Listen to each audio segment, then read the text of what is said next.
Hi, my name is Vicki Chang, aka La Vix. I'm on Team USA, an Olympic hopeful for the Paris 2024 Games, and you're listening to Verbal Shenanigans. But our shenanigans are cheeky and fun. Yeah, I mean, his shenanigans are cruel and tragic. Which makes them not shenanigans at all, really. Evil shenanigans. I swear to God, I'll pistol whip the next guy that says shenanigans.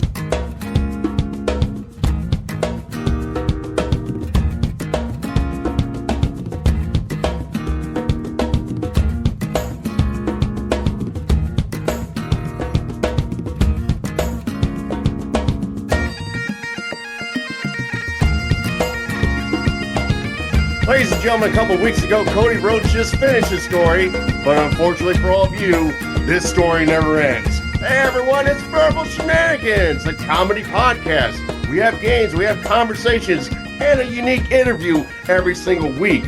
This week, we have a Team USA B girl trying to break the Olympics on a show that couldn't break the internet if we took down all the routers in the world. My name is Michael Burlew, and all my words are just like the eclipse. They block out all the brightness for everyone. And now my co-host, he's a guy who saw the entire NCAA women's tournament just because he thought the name Gamecocks gave him a chuckle, Scott Brennan. Wow. Okay. Now, Or I can do yours. Oh, hey, everyone. Welcome to Verbal Shenanigans. Yeah. How's it going? Yours felt a little like a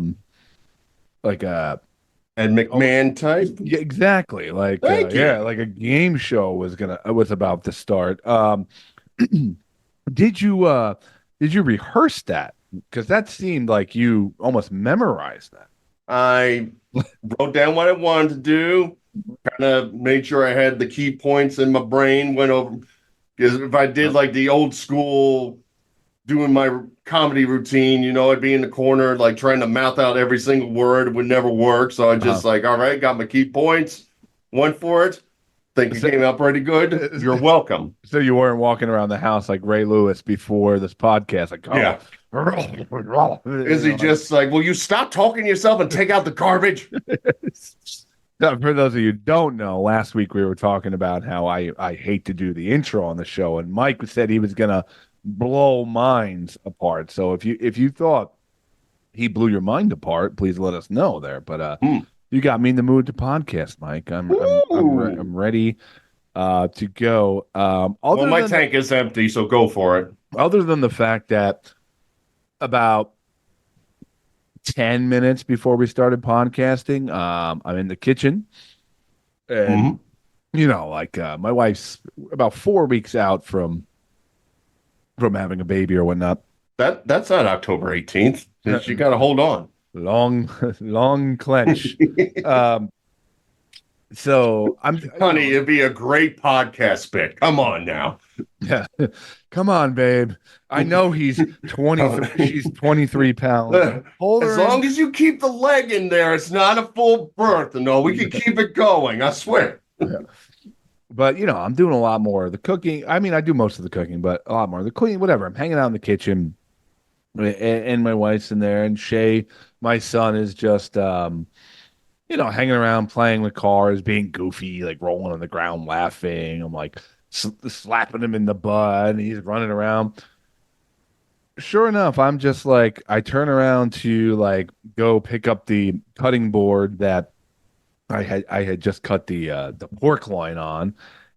I go to put it down, and he turns around and just goes, "Hello, Peanut," and just like full palm slaps me right in the dong and nuts, like the full hand, like one of those you haven't been hit like that since you were in middle school with your friends messing around, like just demolished my testicles right before this. That sounds like, what was the Chappelle bit when it was like, Charlie Murphy! It just punches him right in the face. Yeah.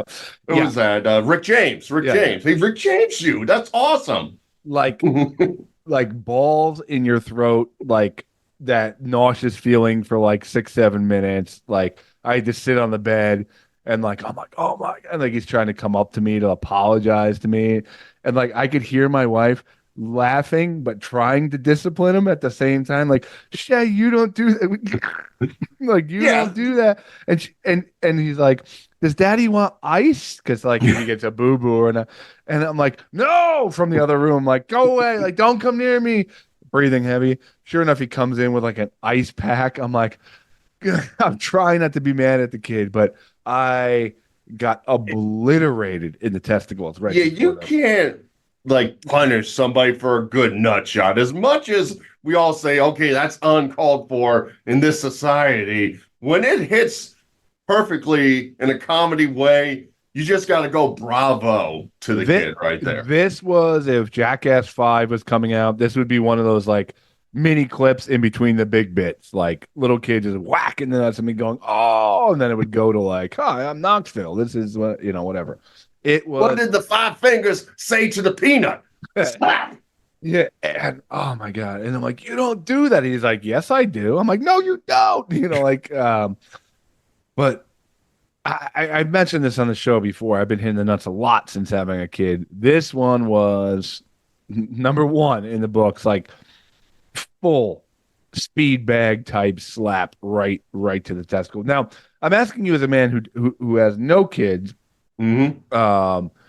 and you're similar age to me. When's the last like can you remember the last time you were hitting the nuts really terribly? Oh yeah, I mean, as Got to be for the those dog. who know the show, I have three dogs Mm-hmm. on here, and there's nothing worse when like you're kind of like half out of it, you're watching Oh, TV in bed, and one of the dogs is like, "Oh, Daddy!" jumps up and just perfect paw landing right into the nuts, and no, it's you just get the dog nails too. That kind of like oh yeah, it's not just a slap; it's also like a poke at uh-huh. the same time. And like the one Leia, sometimes like if I do quick knee jerk reaction, she thinks like I'm trying to play with her. So like as I'm trying to recover from the nut shot, then she starts like biting my hand, like thinking we're playing a game. Yeah. So now I have two areas of ouching I have to be concerned with as I try not to. And again, it's like, what can I say to my dog? Like, you can't go to the dog trainer. Okay, here's the situation. I'm in bed and the dog like jumps on my nuts. So like, how do I A, punish it, or B, kind of like positive reinforcement where like, do I give it a treat every time it jumps on the bed and my nuts are okay? Did the other dog come out with an ice pack in its mouth? Oh man, but yeah, it just brings back every. I don't know. It just as terrible as it is, it just brings me back to like being a child again. When I feel like getting hit in the nuts was like a weekly occurrence. Like somehow you're getting hit in the nuts. Yeah, I mean, really, it should be every state should have a law saying until you turn of like age, like when you come of age to drive, then you can take the cup out of your pants because there's always at least like I would say a good 10 nut stories growing up as a kid, you know. The That was, baseball game where it just bounced the wrong way, something like that. yeah, like if you were required to get hit in the nuts once a week, I wonder, like, it would really have an effect. I think it would throw this like men identifying as all sorts of things into a different direction because you still have to get kicked in the nuts every once a week. Like you got to hide that somehow. That could be an awesome reality game show. It's like you get 100 men, and you're like, all right, we got a 50-acre lot. We got housing for everybody, all that. But every week there has to be one elimination, and somebody has to kick somebody in the nuts. Yeah. That's the only way to eliminate someone. And like there could be like a $20 million prize. It's like, all right, I know I'm going to be here for 8 weeks, and 49 men are going to try to kick me in the nuts, but that's a ton of money right there. I can retire with this and not get kicked in the nuts if I win. Like how would you get eliminated if you took if you reacted the worst? Like ooh, ooh. I think it's all the fans watching live see the nut shots and they react to who was the salt, like who took it the worst. When you got it should be all about like not reacting to the nut shot. So if someone really screams and cries, you're voted off. I kind of like your angle more. Like at first, I thought it'd just be like a sport where it's literally like you're on point 24/7. Like you could be like in a corner at 3 in the morning, and somebody like uncovers like a little slot from the house and just kicks you in the nuts from the outside or Uh-huh. something like that. But if you're saying every week I'm getting a nut shot and like the manliest man takes the money, I'll do that. I say let's call the guy who made Survivor. We got to make this done. Yeah. Not only that, you're not getting one nut shot. When it's a round of 50, you're getting 25 nut shots Yeah. in one episode. Yeah, and we'll have to figure out who the celebrity judges are so they can critique them. And all. Can you imagine like Simon Cowell there, just that raw British intensity, talking about you called that a reaction to a nut slap right No, there. I feel like guys like Johnny Knoxville and Steve-O could be judges. You know what I mean? Like how to take a nut shot. Like there could be a covert nut kicker. That could be like 1 week's event. It's like you don't know.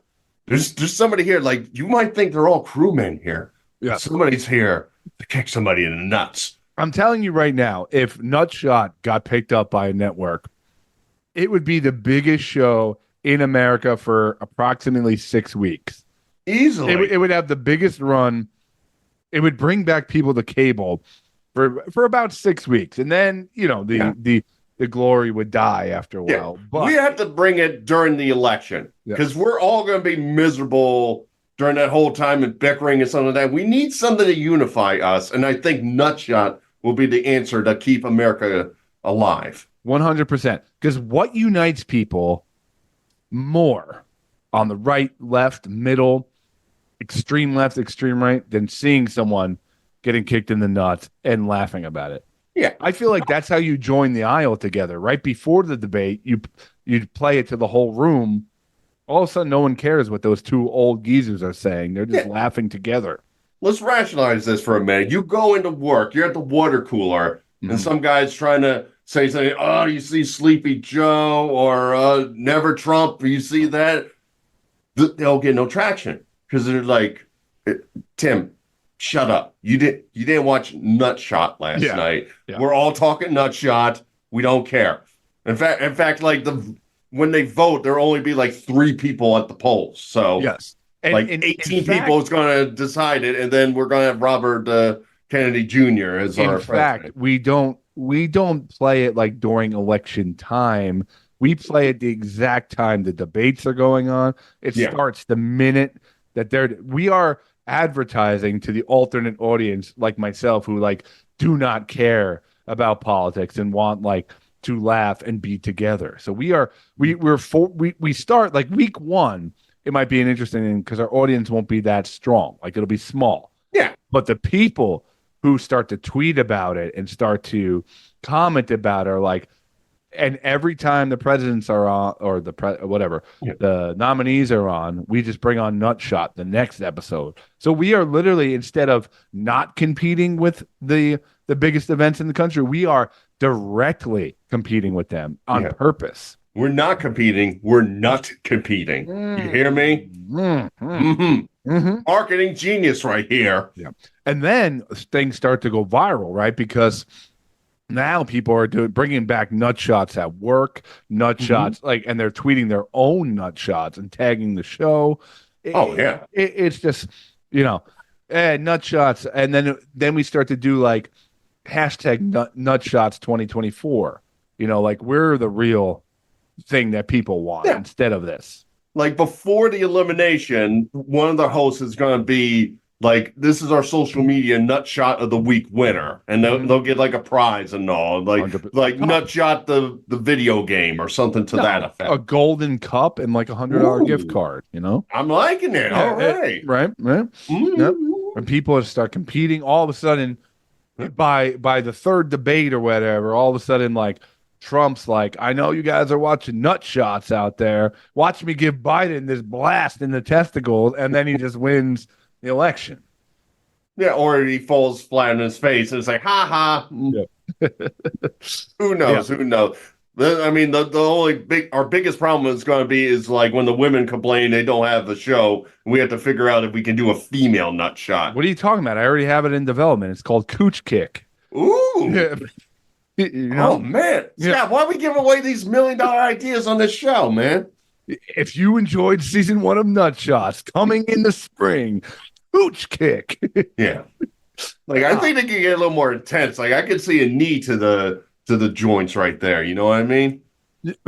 That's okay. Yeah. People watch it. But, like, Mike, that kind of segues into what I wanted to do here. Now, This segues into that? It does. It does. Oh. Because you're always talking. You're like, we need to do current events. You're always like, we need to be a current event show. Like the Dukes of Hazzard. We got to talk about Biden. We got to talk about Trump. We got to talk about the Ukraine and things that are going on. Israel. So I really feel like it's about time we start covering like more current news. Oh. Things that have happened in the last week in this country or other countries that like world news that, maybe we could be a little bit more relevant. Maybe it's time for us to like shift the show a little bit and be like, last week tonight or whatever it is, or, Daily Show. Politically, we don't have the pulse of the people. So I found a couple news stories that I think maybe we should examine. Okay. All right. Educate. Yes. So this first one, okay, a woman in Brazil was arrested after she seemingly, attempted to get a dead body in a wheelchair to sign for a bank loan. Okay. So yes, in true Weekend at Bernie's style, okay, and there's actually footage of this, okay. A woman, let's see, I'll read the story here. Police in Brazil have detained a woman suspected of wheeling a dead man who she said was her uncle to a bank to withdraw a 4-figure loan. 4-figure loan. Interesting. Not the way I would present the dead. If I'm bringing you're going to go to jail for 20 years for $1,000. If I'm bringing a dead man in, I'm going. Yeah, I'm getting at least 6. So no, I'm paying off the house if I'm getting a dead man into a wheelchair. Footage of the woman's encounter with the bank has sparked a nationwide discussion in Brazil after going viral on social media. It appears to show the woman at the counter of the Rio de Janeiro bank of Itaú Bank propping up the head of an elderly man in a wheelchair and trying to get his hand to clasp a pen.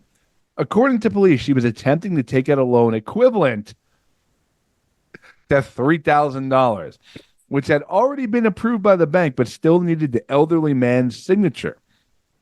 But the elderly man in the video, filmed by the bank attendant, remains unresponsive. His arm is limp, and his head keeps falling back as she talks to him. "Uncle, are you listening?" she asks him. "You need to sign. If you don't sign, there's no way. I can't sign for you. It has to be you. What I can do? What can I do? Sign it so you don't give me any more headaches having to go to the registry office. I can't take it anymore," the woman continues. At that point, one of the bank attendants says, "I think he isn't feeling well," and a second attendant agrees. Rio de Janeiro Civil Police Chief Fabio Luiz Sousa said the bank attendants then decided to call an ambulance. When paramedics arrived, they concluded that the man had been dead for a couple hours and must have been dead when he arrived at the bank.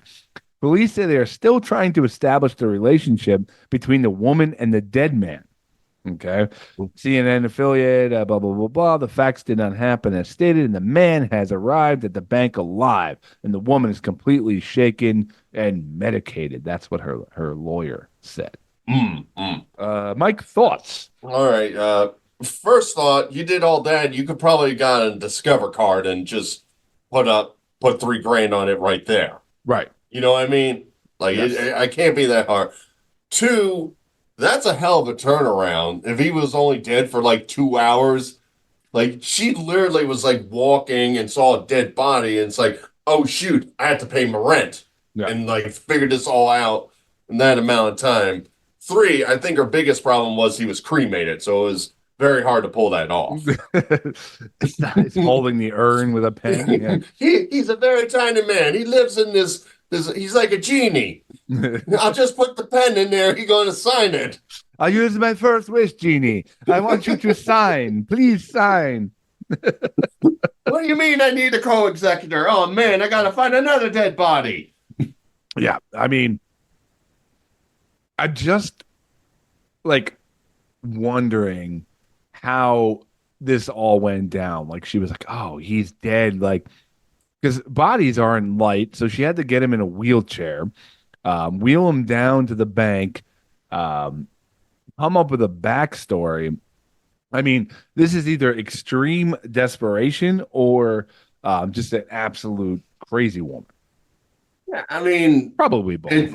I mean, it's literally dead weight. So Lord knows how much effort had to be. Can you imagine if she got there and she saw stairs and she's like, "Oh, forget about it. I'll just leave the dead body here and walk away." That's it. I'm getting an Amex. Yeah, I mean, just for $3,000, it seems so extreme. Like you gotta like I'll take a dead body. I'll take your dead body Aw. if I'm getting 300 grand. I'm taking your dead body to the bank. That's fine. Oh, You you're know? so sweet. You care Yeah. about me. And we never do anything together. And now I can have something to look forward to. Well, Mike, you were also pushing me on like Scott. The eclipse happened. The eclipse happened. When are we going to talk about the eclipse? I know, You man. were like very pushy about it. So I did find some news on the eclipse to stay relevant. It happened this week. Um, so Mexican news channel accidentally airs man's testicles instead of a solar eclipse. Okay.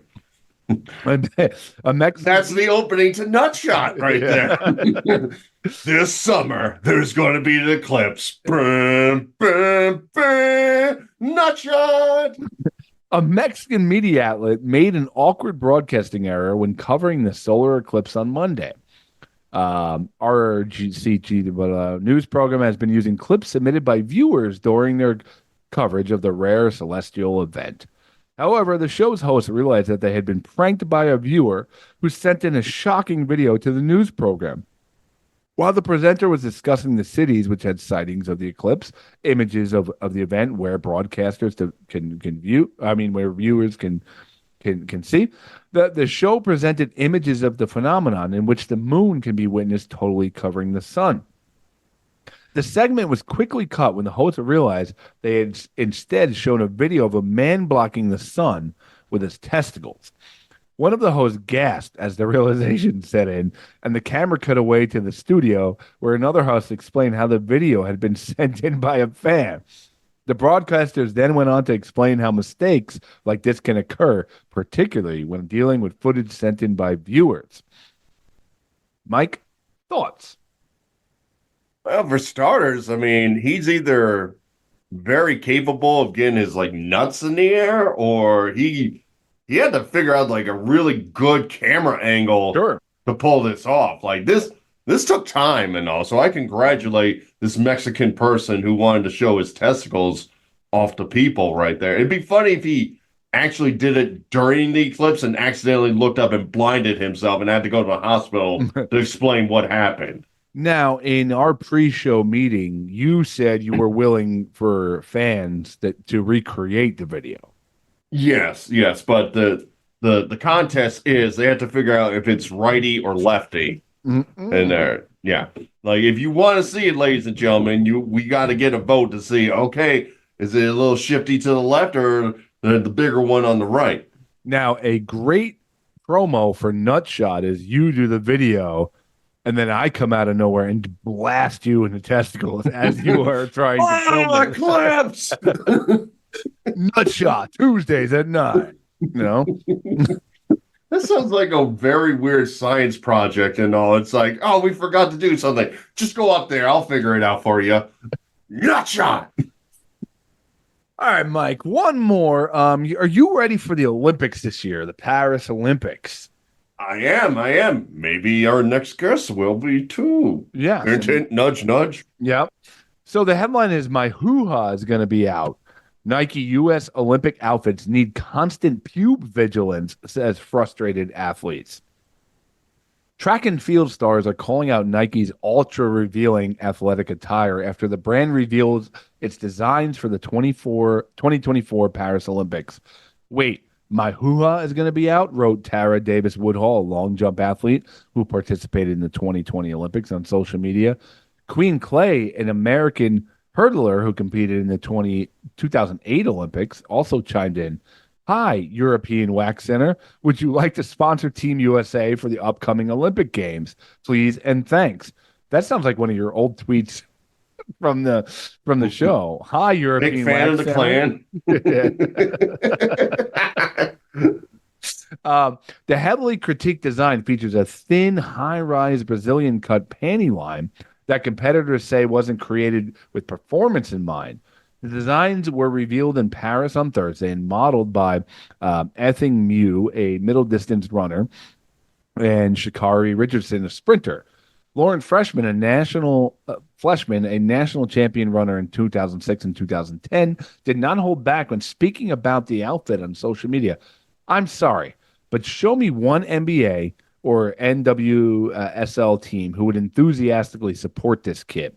This is for Olympic track and field. Professional athletes should be able to compete without dedicating brain space to constant pube vigilance or the mental gymnastics of having every vulnerable piece of your body on display. If this outfit was truly beneficial to physical performance, men would wear it. This is not an elite athletic kit for track and field. This is a costume born on the patriarchal forces that are no longer welcome or needed to get eyes on the sport. I'm queer and I'm attracted to female bodies, but I do not expect or enjoy seeing female athletes or male athletes put in a position to battle self-consciousness at their place of work. This is not part of the description. Additionally, athletes will have unitard options with briefs and shorts. The line of outfits includes 50 apparel pieces and 12 competition styles. Thoughts? Well, for start, isn't this what Major League Baseball is going through this year with their uniforms? Where it's like with their hoo-has hanging out? Well, I mean, didn't they talk about it's so thinner what companies making them now that it's actually like see-through their pants? Yes, and some of them haven't even arrived yet. Yeah, so maybe we're going back. I mean, let's think about it. Greco-Roman wrestling was like the pinnacle original Olympic sport. How'd they do it? Naked. Sure. We got to bring back the basics of the Olympics, okay? Great idea. I mean, we have gone too far where everybody's like, oh, I can't watch my shows because the Olympics are on and stuff like that. We got to get eyes on the prize here, ladies and gentlemen. Also, the Olympics has been struggling with ratings over the years. You know, if you told me Naked Olympics was on, I'm in. If you think that's amazing, wait till the Winter Olympics. Can you imagine it's like you're jumping off a ski jump 60 feet in the air and pubes are just flying over the snow? Camera, reboot it.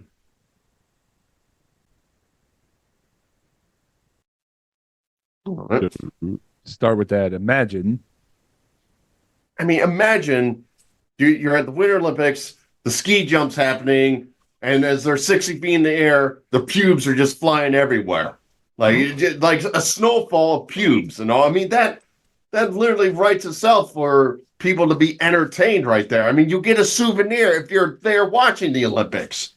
See, now I completely agree with the women who are upset with this, obviously. But I think I'm wondering if this article is a case of not fully reporting that if there are other options to wear, then it's okay. But if I'm an athlete, I'm thinking differently here.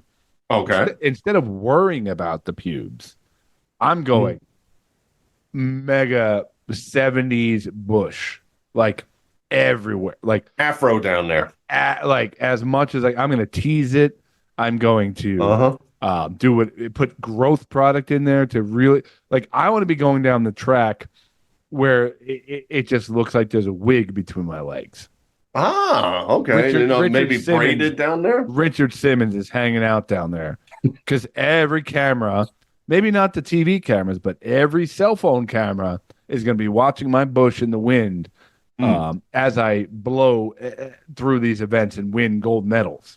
I mean, I guess if the women are embarrassed, we'll give them like the male cups to cover up their bush, so then they'll just have the cup bulge coming out of their leotards. And this would be the ultra contradiction where women would win in this, because if they place gold, right, and they're on the podium and they're giant bushes hanging out, right? And they put their fist in the air to symbolize womanhood. But if suddenly the network blurs that out and not the skinny, like tiny strip that they're being provided with, it's the ultimate contradiction. Like then they're being like extremely like sexist and judgmental. So And on top of it, they're doing stuff, they're pixelating during the national anthem. So why are you trying to interfere with my view and listening of the national anthem? Yeah. So ladies, men, whatever, bush it out in Paris. Hashtag Paris Bush 2024. Make it happen. Okay. Nut shots and Paris Bush. But yeah, if there are other options, then I don't think this article is like that extreme. But if they're like sitting there forcing women to wear this, then obviously it's a huge problem. I mean, I guess they're not all Caitlin Clark, so I had to come up with something. Yeah. So that is, I felt like we had to be current, Mike. You've been saying we gotta be have our thumb on the pulse of what's going on in the world. Yeah, the street's been talking to me, Scott. We had to do this. I figured I had to bring a couple stories that would be very relevant in everybody's life, everybody's day-to-day life. So Bush, dead people at a bank, these type of stories that are very relevant. But I believe that last story could possibly segue to our guest better than we normally segue to our guests. So, Mike, take it away. Who we got tonight? All right, Scott. Tonight we are talking with Vicki Chang. Her B-girl name is LaVix. If you're not familiar with the term B-girl, that is short for break girl, or as our older selves might have called it, breakdancing. She has been breakdancing since she was 19, and she is a part of Team USA. And with any luck, she will qualify for breaking in the Olympics in the 2024 Paris Games. So we're going to be chatting with her about how she find out about breaking being a competitive sport, her background, what's it like in Paris, and got her fingers crossed that we can bring her to the gold medal. And as they're bringing out the flag, she's remembering crying about this interview. Let's bring on Vicki Chang. What's up? Nothing much. Busy. How are y'all? Good. How are you? Doing well. Dang. Where are you guys located? I'm in Georgia, originally from Jersey. Scott's still in New Jersey. Oh, nice. I was just in New Jersey last weekend. Oh. You and you left? How could you ever leave New Jersey? I found a way, Scott. Come on now. Aw. If you hear some moaning in the background, my big old buddy, he just had his two friends removed from him, so sorry about that. Yeah, my buddy. Aw. Yeah. Dang, my dog is just like sleeping on the living room floor. That's all my dog does at all times of the day. So Vicki, thank you for giving us some time on the show. Best way to start off this question, since I'm an older person, when they start calling it breaking instead of breakdancing, because I just want to get the grasp, and also I sound cool for the young kids, okay? Historically, I guess from the 1970s, not really historically, but when it first started, it was actually originally called b-boying. Yep.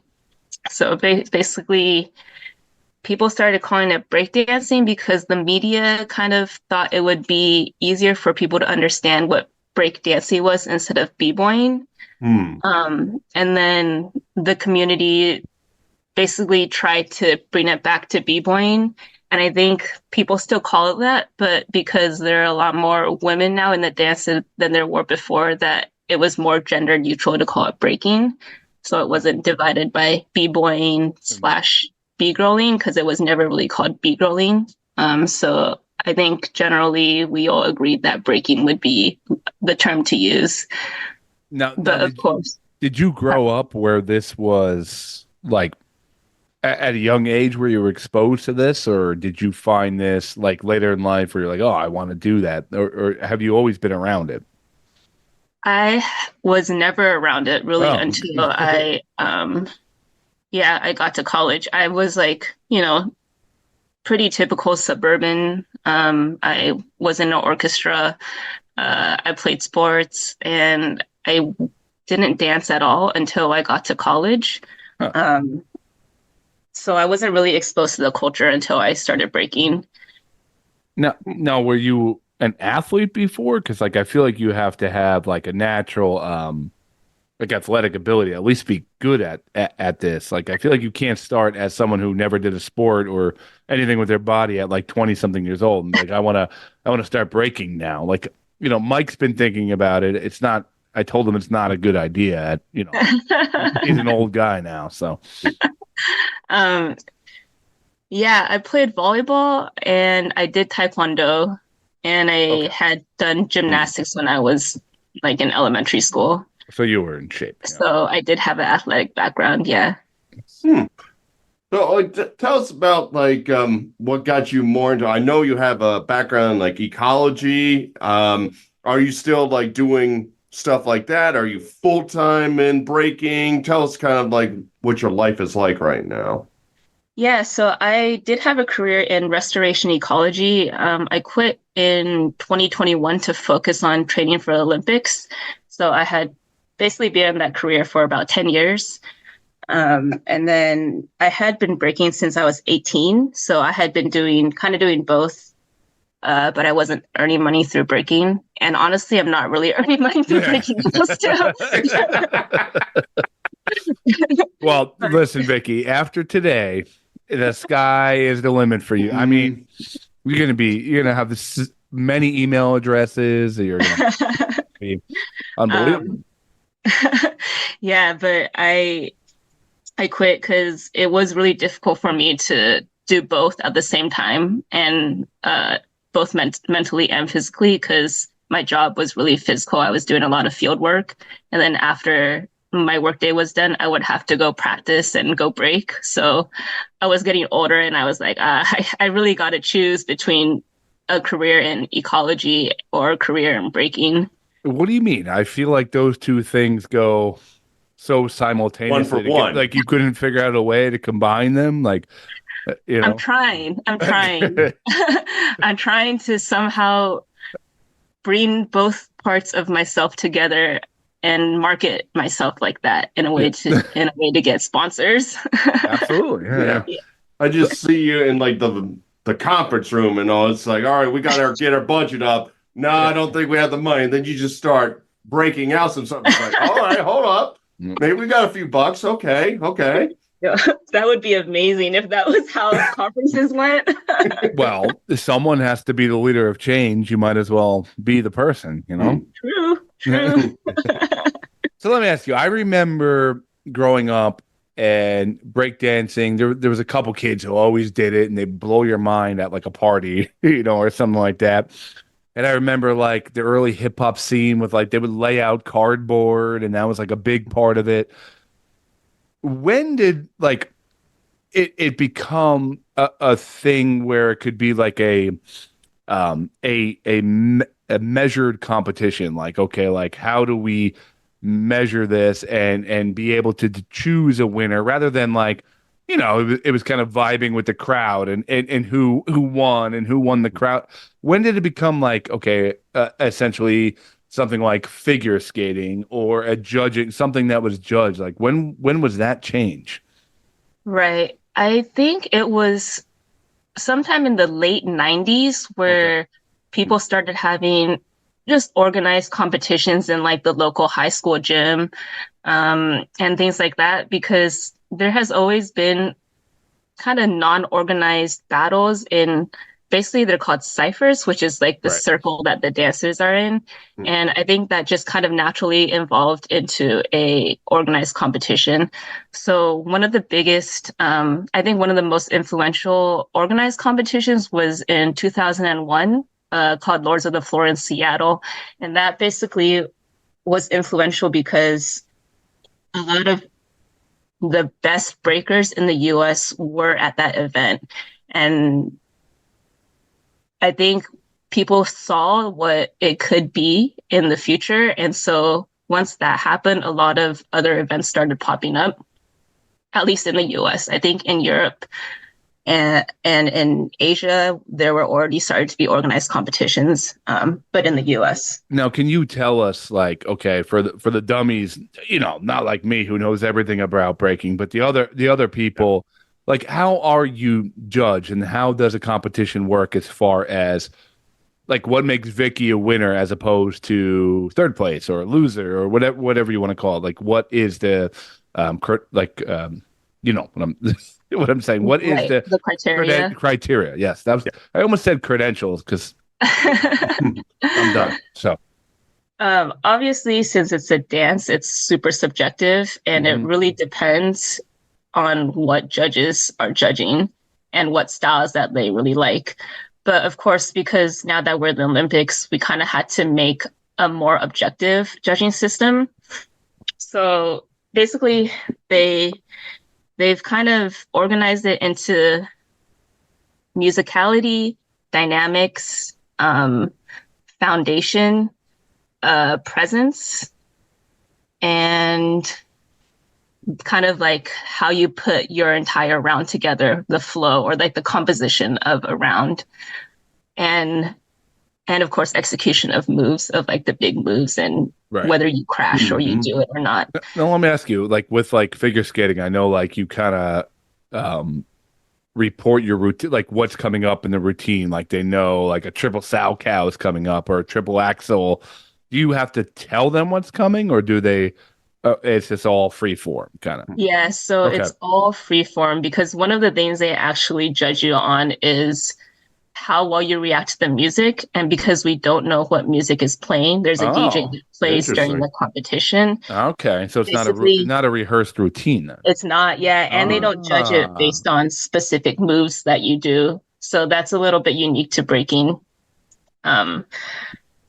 Yeah, so it is really difficult to judge because, for example, if you have one person who has like all these crazy moves, but they're really not hitting any of the beats versus someone who doesn't have a lot of dynamic moves, but they're really listening to the music and they're dancing, then it becomes what the judge thinks is more important.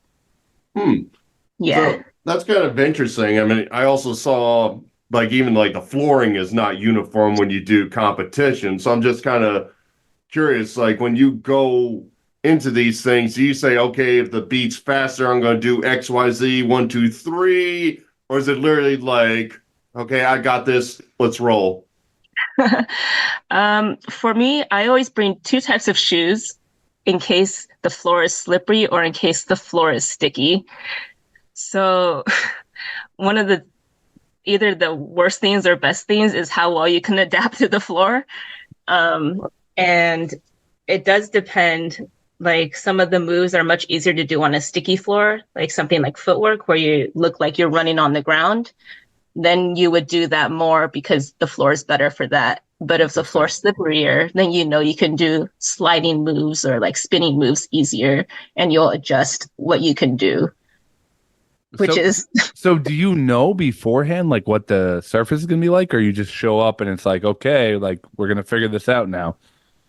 Usually, at least for the Olympic qualifiers, the day before we're allowed to go and practice on that floor, so we get used to it. That's good. Yeah, Really interesting. Yeah, yeah. It's funny because it's like I feel like to take a sport from something that was almost like a hobby or something that was looked at as like, oh my God, we do this for fun or at a club or whatever it is, to put in rules in place almost has to, it's almost like double-edged sword, like, right? Like you're now there's rules, but it's like something that is freedom of expression. Like it's that has to be the battle with you guys, right? Like Right. like I think I killed it, but I didn't follow the rules or Criteria. whatever it was. Yeah. Right. That was one of the biggest tensions of having breaking in Olympics. At least within our community, it was really difficult because a lot of people were like, well, it's going to water down breaking because now you kind of want to break to what the judges are looking for.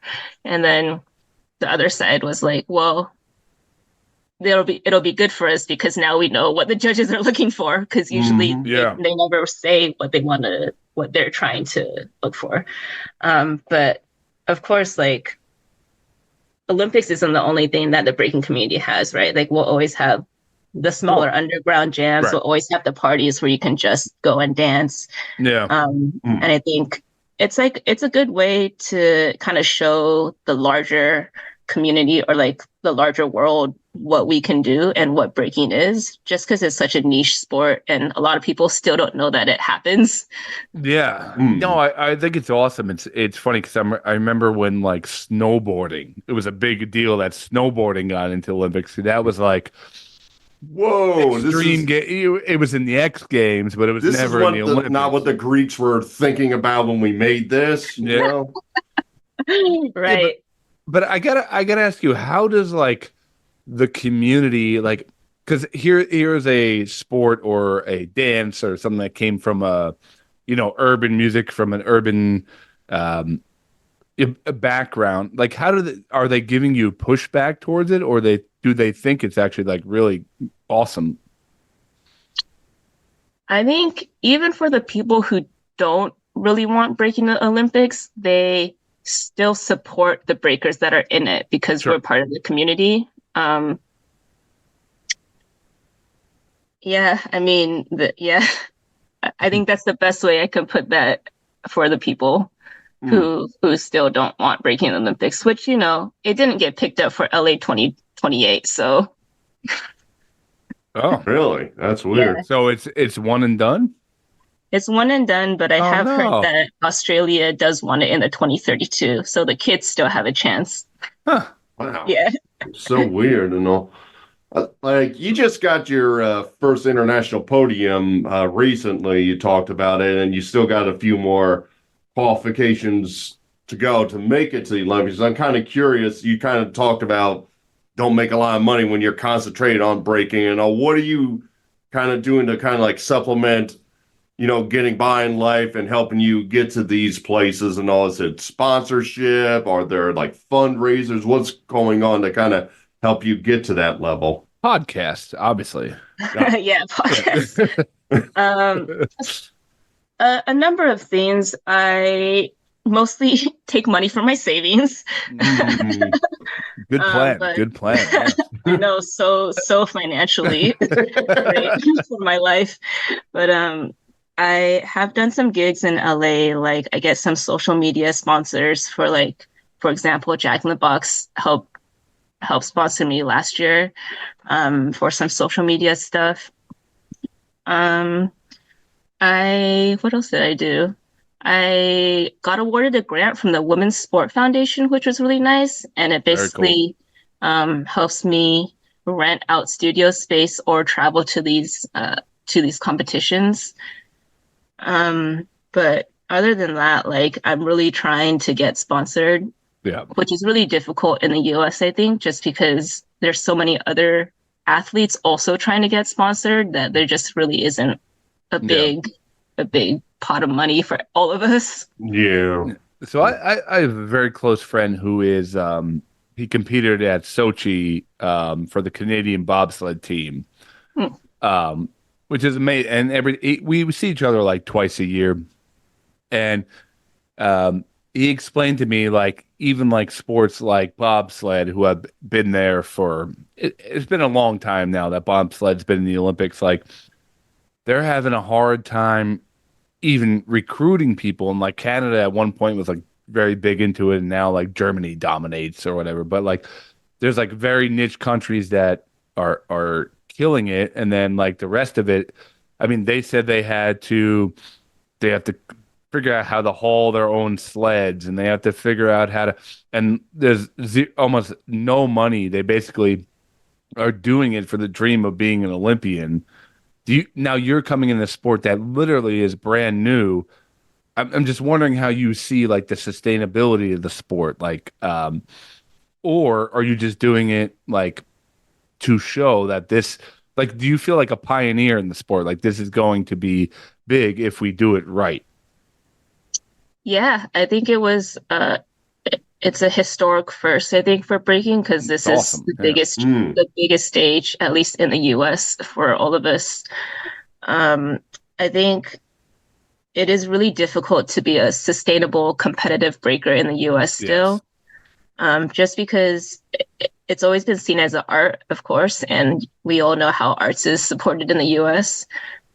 Not at all by the government. Perfect, But I think it gives a chance for all of us to kind of branch out in different careers that are still related in breaking.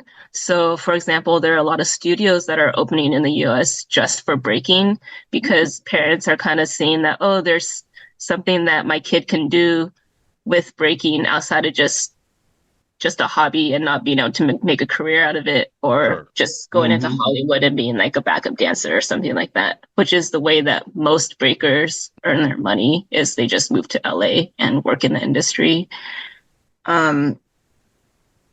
It's funny because I find like the Olympic athletes, it's like a throwback to, you remember, like you used to hear of like in Babe Ruth era in baseball, guys would work like insurance jobs or work at a liquor store in the off season, or what. It reminds me of that. Like these are the most celebrated athletes, but we got nothing to give them. Like it's crazy, but we're gonna throw this event that is gonna get millions of viewers and make somebody else money. So that's how it is with breaking. I think most of the breakers that I know that aren't in the dance industry are also working other jobs or have other careers, and breaking's just the second thing that they do.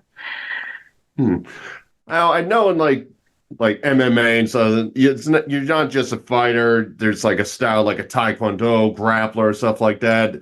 Do breakers have a breakdown in styles, or is it generalized just we're breakers? Yeah, historically, you could actually tell where a person was from based on their style in different countries and different cities. Like someone from Florida breaks very differently from someone from the Bay Area. And even in the Bay, you could tell like someone from SF breaks really differently from someone from San Jose. But now I think because of YouTube and a lot of all the social media, now you can see how everybody in the world breaks, and everyone kind of takes inspiration from everybody else. So it's kind of narrowed down in the different styles. But you could still see like in South America, they're really into big air moves or big dynamic power moves still. So those are the things that usually that you see on TV, because that's what really catches someone's eye who doesn't break. And then there's people who really focus on just doing footwork, which is not as dynamic, but it's a lot more detailed. So there's a lot of little like technical movements that you can see in footwork.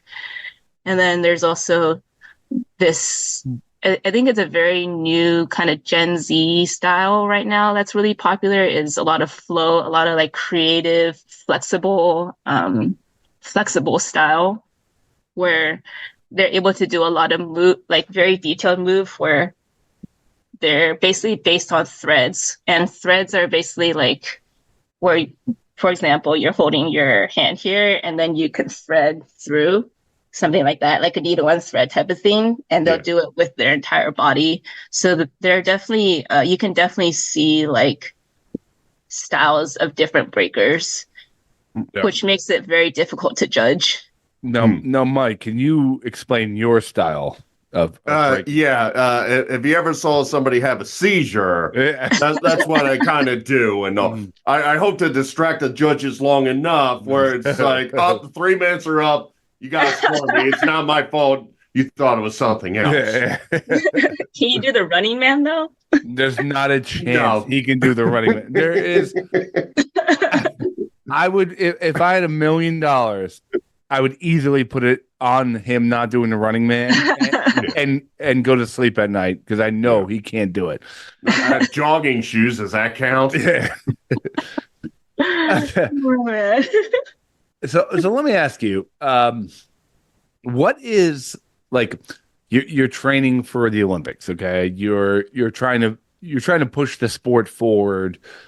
Like, what is the regiment like for you as far as like, okay, I gotta shed the hobby part of this and really focus on winning this competition. What is like the life like for you, like a day in the life as far as like getting ready for this? Because it's coming quick. Right. Well, I guess my life for the past 2 years, it's been so first there's the dance training, which I train for 5 days a week, 2 to 3 hours a day. Okay. And that's basically like the dancing part of it. And then there's the workout portion. I have a trainer and he programmed me workouts and it's 4 days a week. And a lot of that is based on explosiveness and upper body strength, stamina. There's watching the diet. So the Team USA actually has a lot of resources. So we have a dietitian that helps us basically watch our diet and count macros and things like that so that we can perform to the best of our body's ability. Right. There's the mental portion of it. So I also see a sports psych for basically stress management during the competition because it is very stressful and like the ups and downs of it is really difficult to manage. Now, can I interrupt you for 1 second? Like with the competition, is it tournament style, like, or is it all just like who scores the highest in the round? Yeah, so the competition is tournament style. Oh wow!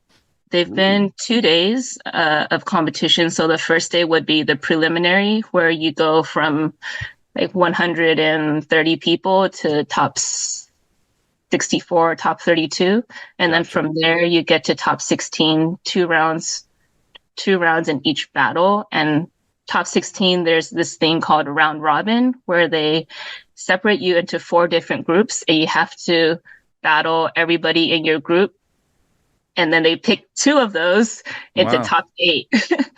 Two of those from each group into top 8. And then the second day is basically top 8 to finals. And that's usually 2 to 3 rounds each. Wow. So in total, we have to dance 18 to 19 rounds. In one day? Wow. In 2 days, yeah. In 2 days. Wow. And how long do you have to dance for as far as like when you're on? Like right. What's the time? Is there a timer or? There's no timer, but a dancer's round is usually between 45 seconds to a minute, and you just go back and forth. So you're just on. You immediately you have to be on. Yeah, it's kind of like a sprint. But unfortunately, the competitions each day are basically an entire day. So there's a lot of waiting and then warming up and then going and then warming down or like pulling down and then warming back up again. So I think that's the hardest part for all of us is that we have to keep warming up and then be 100% when we go on. Yeah. Do you have a favorite rival, favorite city, favorite country that you'd like to dance one-on-one? It's like, oh, this is going to be like top level competition. And during this, tell us your least favorite city and try to talk them on this. Call them out right now. Olympic battle. I think there are really good individuals from random cities around the world as opposed to countries. There's like a really, really good B-girl from the Netherlands that's already made it into the Olympics. And then there's also one from Lithuania, which is really interesting. Country-wise, I would say that Japan is probably the strongest. Like they probably have the most high-level breakers out of their entire scene. So they're definitely the ones to beat right now, I think. My least favorite. Tell us right now. I hate competing against people Fire shots. I really dislike competing against people from my country because it's really difficult to kind of go into battle mode where you're basically aggressive and being like, I'm better than you at this. And then right after battle, be friends with them again. Yeah. Yeah. And it's kind of tough since you're trying to qualify. You got to be in like the top 2 of the country to get that spot. So it might have to come down to that. For the US, it's because there's already another US B girl in the Olympics. So unfortunately, it's really difficult. So let me ask you, we've asked you all about the the procedures and the game, but what is it about the sport that you love and that is driving you to do this and drop all the other jobs and drop you're essentially just doing it for the passion of it and why? Well, I started breaking because I really fell in love with the creative process of it. It was basically my creative outlet in college. And I think the way that I dance is a little different because I didn't really train like the big dynamic moves. So what I really wanted to show was that even though I didn't have the crazy like power moves and things like that, like the creativeness of my material could basically hold its own against someone who was doing a lot of the dynamic movements. And it's something that I've learned that on a big stage, it's really difficult to do because those big movements really catch the eye a lot better than the small, like creative details that I feel like is my strong suit in breaking. But, it's a process, and I really enjoy the challenge of learning how to work with it, how to make my material look strong against someone else. And I basically learn something new in every battle. Like, oh, what can I do better in the next battle? Or what can I work on? That's my weakness that will help in the next battle. Yeah. Now, how do you present this to your like family members when you're like, I'm gonna like, you went to college, you're doing ecology. Like, how do you present Grandma that? was an ecologist, mother was an ecologist. Yeah. What do you mean you're quitting your job? Yeah. Like, how do you present that? And do you have the luxury of having a family that truly supports you? My parents were immigrants from Taiwan. Right. So I think they had the immigrant mindset where, it was, financially secured if you went to college, get a good paying career. And I think I was lucky in that ecological careers are not good paying. So I was lucky. I picked a terrible major. You're just like me. I have a communications degree. I do this on the side. So when I first quit my job, a couple months in, my mom actually asked me like, isn't it hard to get back into another job when you have a break in your resume? Because they thought I was going to go back into my ecology career. And I had to tell them, oh no, I'm actually trying to dance now and earn money. And I think they were a little bit, they didn't really support it. Like, they supported me, but they were like, oh, that's going to be really difficult. Like, is that going to be possible, type of thing. But I think as it went on and I got onto Team USA and I started winning and I started getting gigs and things like that, they could see, oh, like I really wanted to do this as a career. And after that, they were able to support me more. And it also helped that my sister's a lawyer, so she has the good child on lock. Yes. Worst case, the sister can sue to get your ecological job back. I was always like the second child who, we don't know what she's doing. Like, they had to ask my sister, oh, like, what's she doing? She's working with plants. What does that do?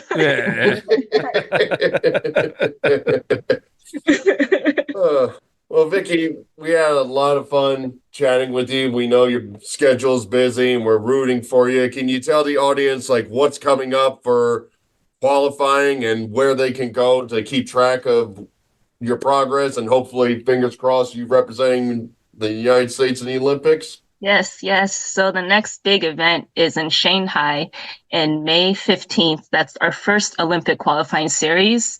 There's two of them. There's one in Shanghai, one in Budapest. The Budapest one is in June. And basically, I will have to get into top 7 and the highest ranking American to make it into the Olympics. And you can follow my journey on my Instagram at Lavix. It's LA_VIX. And please give me a follow because it definitely helps me get sponsors because they really think the social media portion of it is important. Yeah. Vicky, I have one final question for you. The fact that you don't know what music's going on before you break dance, have you ever like been at a competition where all your competitors are getting these awesome songs and then you get on and you're like, what Is that the hell? Achy Breaky Heart? What the hell? grandma got ran over by a rain. Like, how am I supposed to do something with this? There has to be an experience where you're like, come on, man. Like, I just got screwed here. There have been many experiences like that. But what can you do, right? You just got to go out there. I got to break dance to soul asylums, runaway train. Like, how am I going to do that? So, Luckily, the songs are usually around 112, 130 BPM. So we know there's the very specific speed of a song. And then if I don't like the song, I can just go with the very basic beats and just hit those. So you never hit with Stairway to Heaven, like I wonder if a break DJ has ever remixed like the intro of that into a break beat. 100% they have. 100%. But that's got to be a big part of it, right? Like the song you get, that has to be a big part of it. It definitely is, especially if a person's style is based on musicality. If I don't like the song, it's harder for me to do good. But that's one of the challenges. Is there a rule in place where like they have to, is it complete random, like how they give the songs, or is it just completely up to the DJ? Like it's completely up to the DJ. Oh, wow. See? Now I know who to bet on if the DJ is. We know we have like a good 100 songs that we know because that's what they traditionally play. But in these Olympics qualifiers, because of, I think, like copyright rules or whatever, a lot of DJs have to make their own beats. So we never really know what song. So interesting. Yeah. Oh, wow. So interesting. Didn't even think of like copyrights, man. Yeah. That's weird. Otherwise, we were usually dancing to like 90s, 80s, 70s funk music or 90s rap. Yeah. Yeah. Well, that's good then. Yeah. And my final question to you is when you like go to like a club or something like that, can you just break out that beatbox, or you like everybody like, dang, or do you have to like taper it down when you're in a crowd? Have you ever been told to leave your cardboard box at the door? Man, it's okay. Yeah. I mean, it depends on the club. Sometimes if there's other dancers there as well, there'll just naturally be a cipher that forms. But if it's like a top 40 club, I'm not breaking out in moves. Gotcha. At your cousin's wedding, like, come on, Vicky, like, come on. Always ask. I know, like, yeah. Do the chicken dance. Stop that fancy stuff. It's the electric slide, Vicky. Enough. Yeah, that happens. Vicky, thank you so much. We're going to be rooting for you. We really want to see you on the big stage. Good luck with everything you're doing in your life. Keep it up. Thank you so much. I had a really good time. Yeah, I really enjoyed it, Vicky. Thank you. Vicki Chang, everybody. Vicki Chang. Mike, you have also agreed to the fans that whatever her act that gets her to the Olympics, that you would recreate it for us. So you'll do the testicle eclipse, and you also said you would do her breakdance routine. Yeah, I mean, maybe I'll combine the two, but I don't. I mean, Oh I God. don't. Yeah, I mean, if we already talked about what's going on in Paris, so I mean, maybe who knows? After I do it, maybe by rule, like the Olympiads will be like calling me and be like, "No, we understand you haven't been competing, but you have qualified. Come to Paris immediately." If I was to try to do any of the stuff these girls and guys do, the sport would still be called breaking, but Yeah, it would just be me like collapsing on myself, yeah, like just yeah. bone shattering, tendon snapping. Yeah, it would not be pretty. You'd be on the ground. We're like, Scott, I don't think they give you points for that separated shoulder. I gotta be honest. You really should have Googled this event before you entered it. I always remember there were a couple kids like I remember in middle school there would be the church up the street would hold like eighth grade like dances down in the basement of the church, which sounds weird. It was probably like the priest just poking his eyes out, like looking at Uh-huh.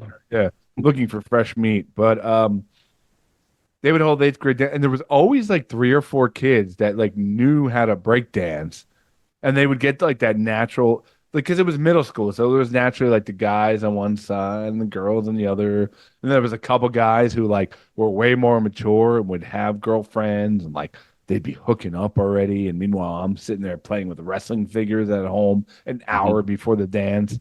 Um, but there was always a couple guys who would break dance and they would get that natural circle, like where they Oh would yeah. combine people and they watch them. They do like those headstand things and they do the spins and whatnot. I was always extremely jealous of those guys.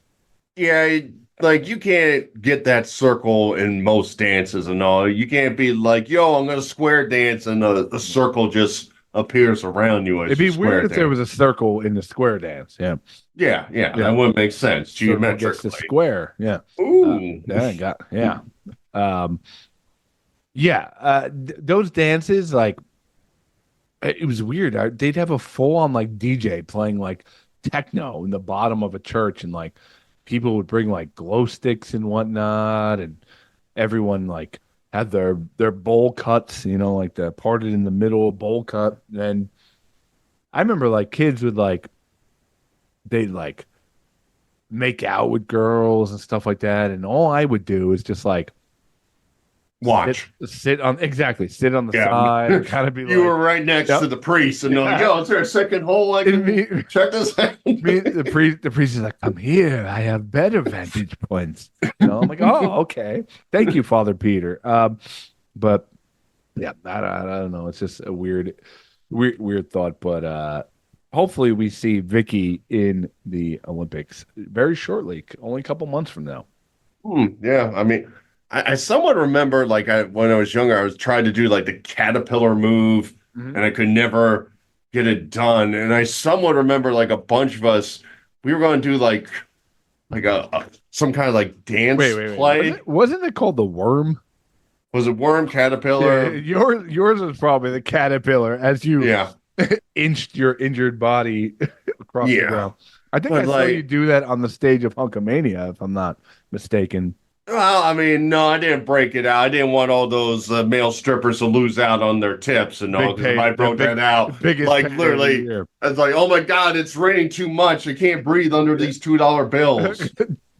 $2, they're throwing $2 bills. Yeah, that was a classy joint. They had That's $2 right. bills That's because right. Yeah. remember, I got tipped. They're like, "Don't quit your day job," and all, and I still made more money than you that night.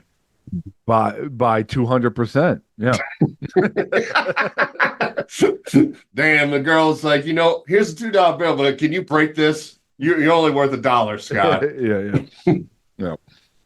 But I remember, like somebody tried to do like we wanted to do like a play, and they wanted to, they like, oh, this guy's this kind of dancer, this that, and they like, oh, you're like a Michael Jackson clown because you can't do the worm burloo. And like they never really made like a script for it. Like we kept on talking about it and like practicing, but in the end, it never came through. A Michael Jackson clown.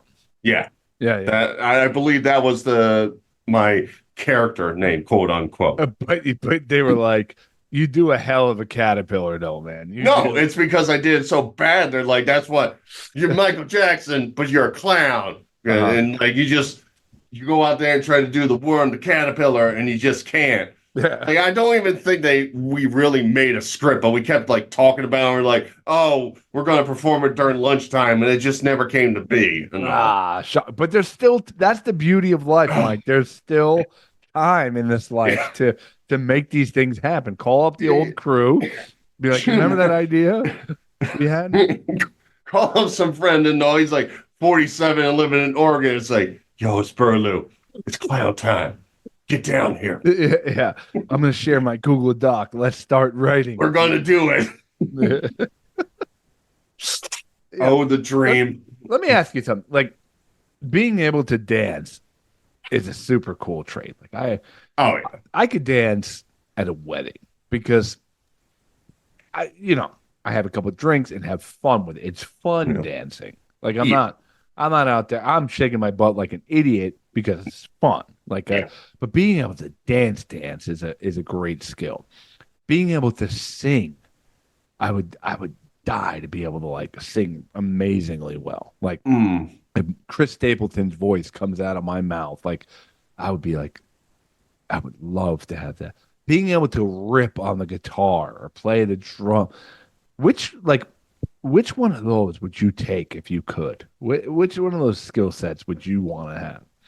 I think I would do singing. I think that would be because I think that's something you could just rip out of nowhere and just everybody like turn their head like damn kind of things. If you got like a solid soulful voice and all, we're like, where'd that come from, man?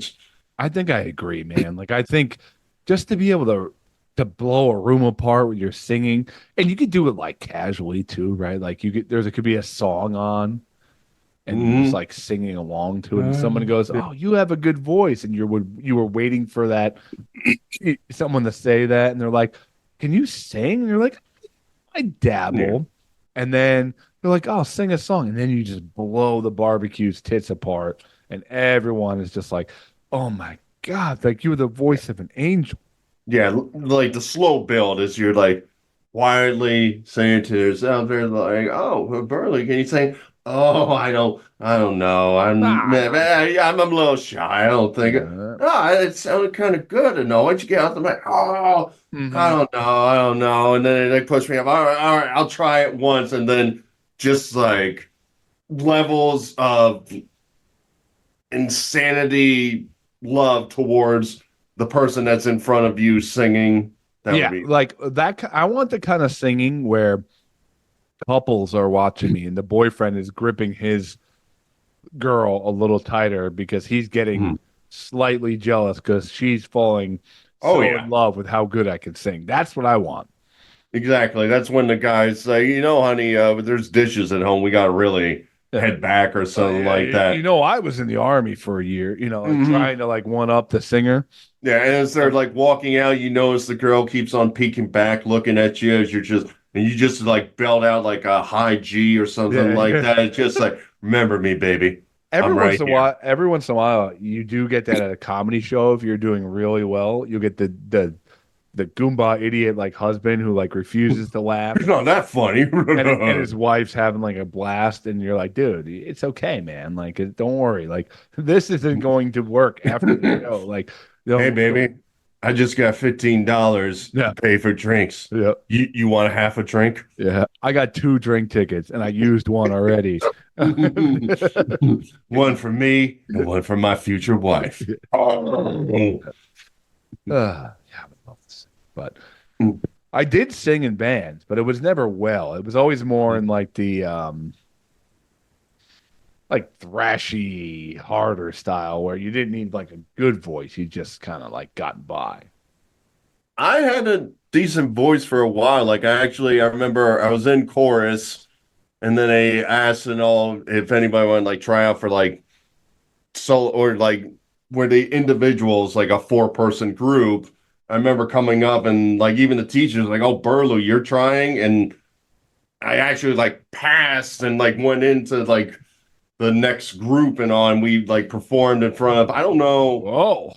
Yeah, we performed. I I want to say like graduation, but it's like to get to like junior high, like whatever grade is below. I don't know what you call that, but it was like 4 of us performing up there, and I Wow, was like one a of them. quartet? Yeah. Yeah. Oh, what'd you guys sing? Who knows? I mean, I don't remember that much, you know. I mean, I remember my play where it was Michael Jackson Clown, but I can't remember everything, Scott. I actually, it's funny that you say that because I also got a compliment by my music teacher once.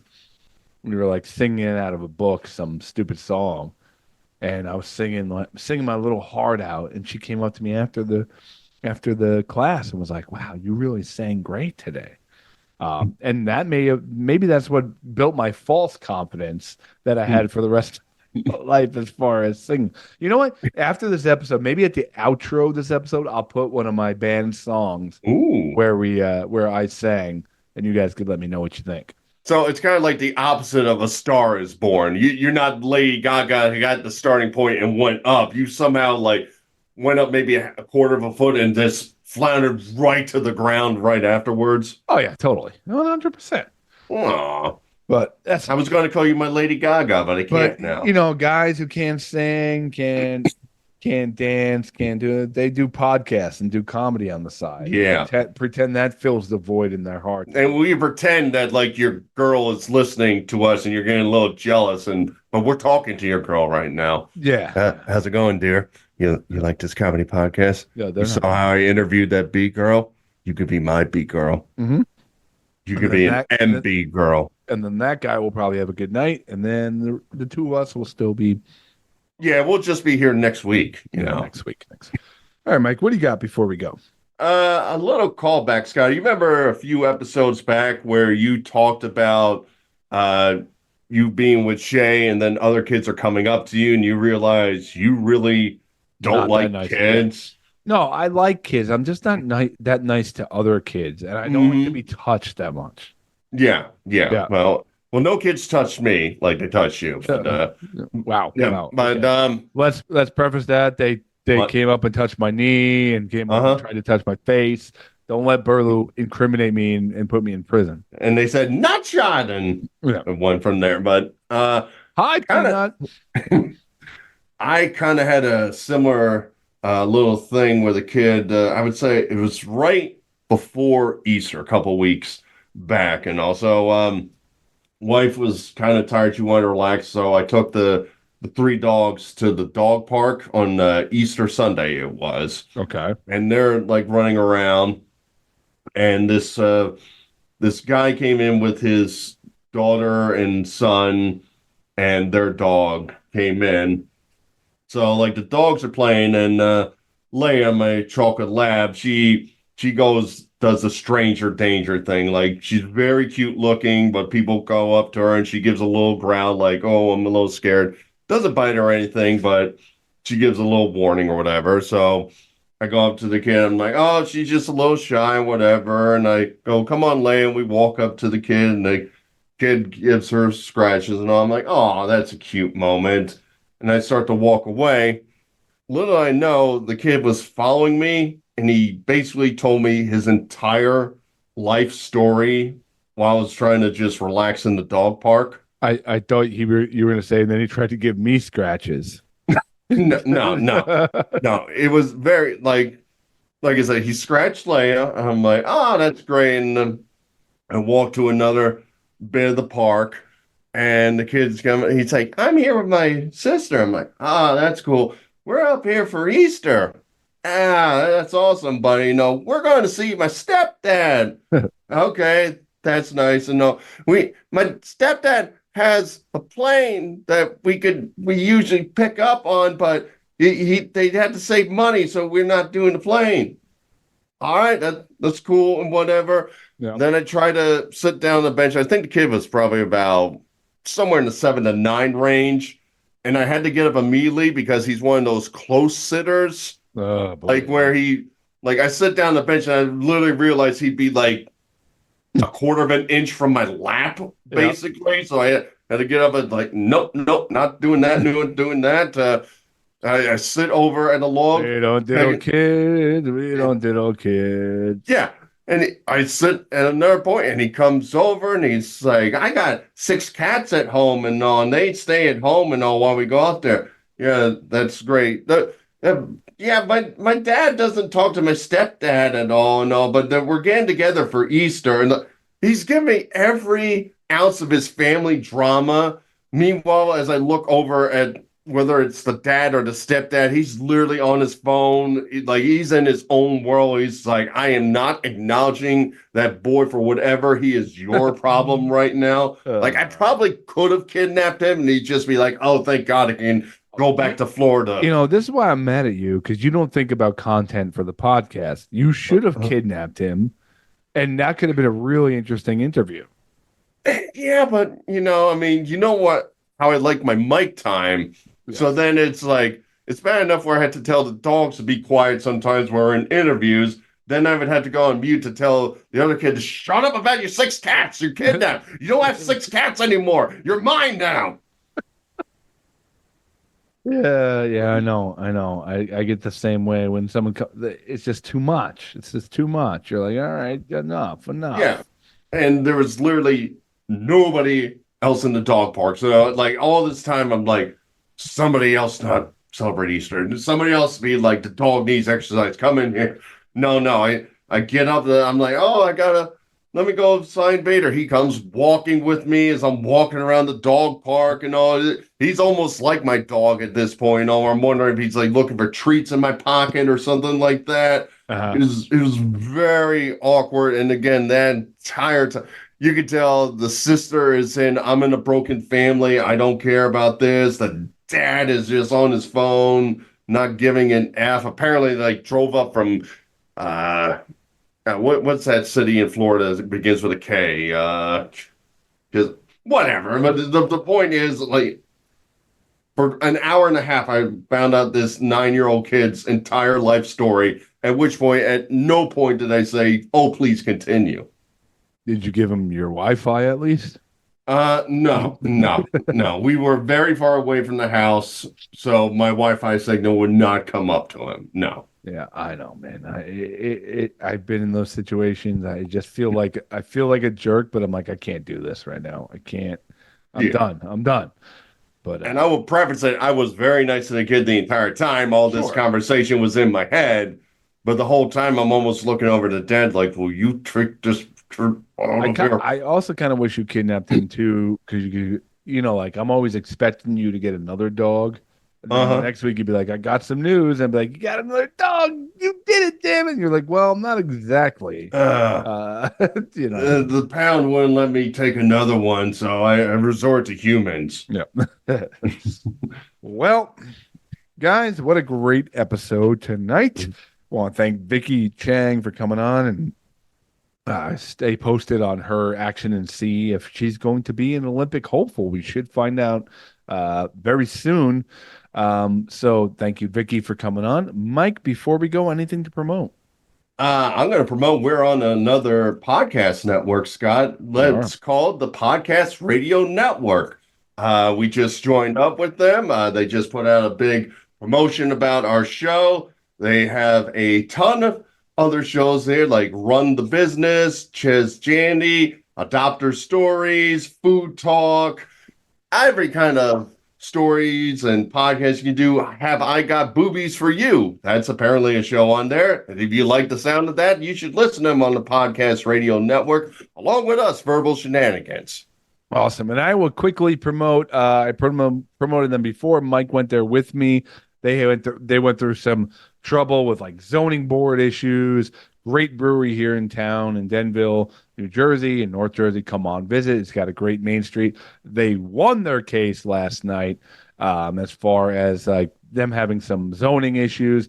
They are here to stay, and that is Diamond Spring Brewery in Denville. So there's no more issues as far as outdoor seating and all this other garbage they were going through, especially when, like, in COVID, you had to go eat on the street, and that was perfectly fine. And then they're giving, you know, a small business all this crap about, you know, having people outside. So damn stones won't let me eat outside. Diamond Spring Brewing. That's it. So thanks again, Vicki Chang. We have a bunch of cool stuff coming up, guys. Other than that, life is funny. Laugh at it. Keep the wind at your back. I'm not making up an outro. That intro was good enough. You did okay.